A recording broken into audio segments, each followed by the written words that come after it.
Hayrat edin arasında görüşelim. Tahir Pehlivan idi. Geçip oturmuşlardı pehlivanlar. Özümüz saylavalarsa. Pehlivanlar geliverin, geliverin.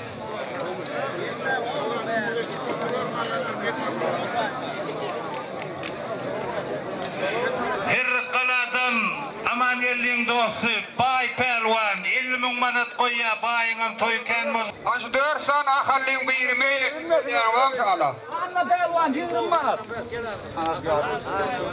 Anama gel anacığım. Akallın anna Murat Pehlivan bilen Balkan'dan Ali Pehlivan var işte. Bunun bayrağın temiz işçek. Bakılı. Hani bu taraftan pehlivanlar birinci bir işleyeceğiniz yok mu? O niye ne olmasa ona yok o.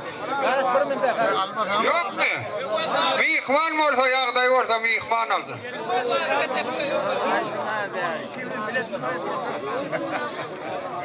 Anlamra. Dila yok. Anlamra. Türk Barıstan'la Kulu Pehlivan'ın biri Kadılar Vat'tan Ali Pehlivan.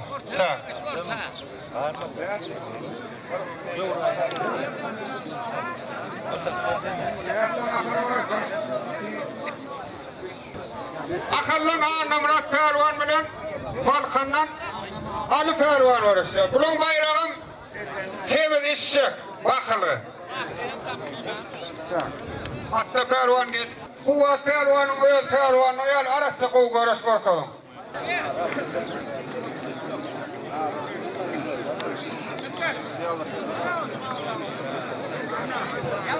Adamlardan edilecek kayıt, başından o yıktı bu yıktı deyip beygirmeler, o ardından ümit çözdü. Olmasa yaşlı karır pehlivanlardan sonra. Yine de uğraş, gayret edip görürsün giyle geçe orayım. Sağga götürmezler, sağga bilmezler, görüyorum, bir olsa kovuluyor. Bir al pehlivan.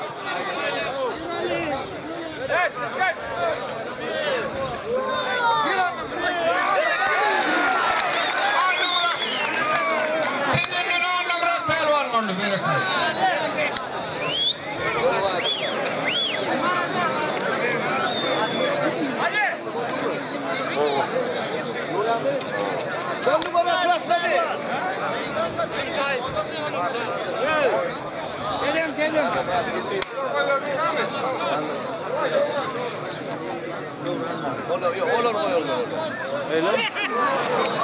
Ben pehlivanlar alayım. Geçin ikinci uğraşacak pehlivan gelin. Evet.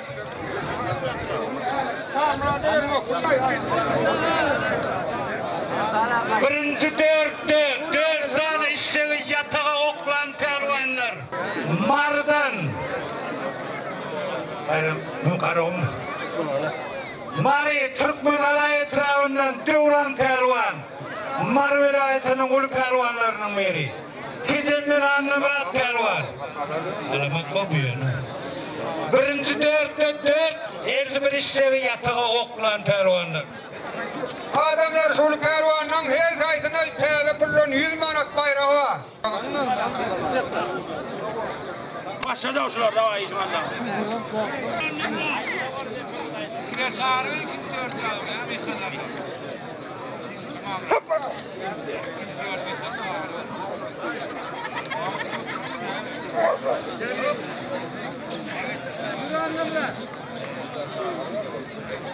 Hazır şu korostada ikinci dört, tayin ver o ikinci dört. İkinci dördün yıkan pehlivanlar 4 gün soğanlıdan kendisi yalanak pehlivan. Erki besin pehlivan, yerli pehlivan. Anna Murat Pehlivan mollu, tezenden Gözün aydın berekella. 4 gün bollun mu? 5'in bollun mu? Böyle şasladı pehlivan. Bayrağını verdin mi Anna Murat? Verdim. Hani çevreyi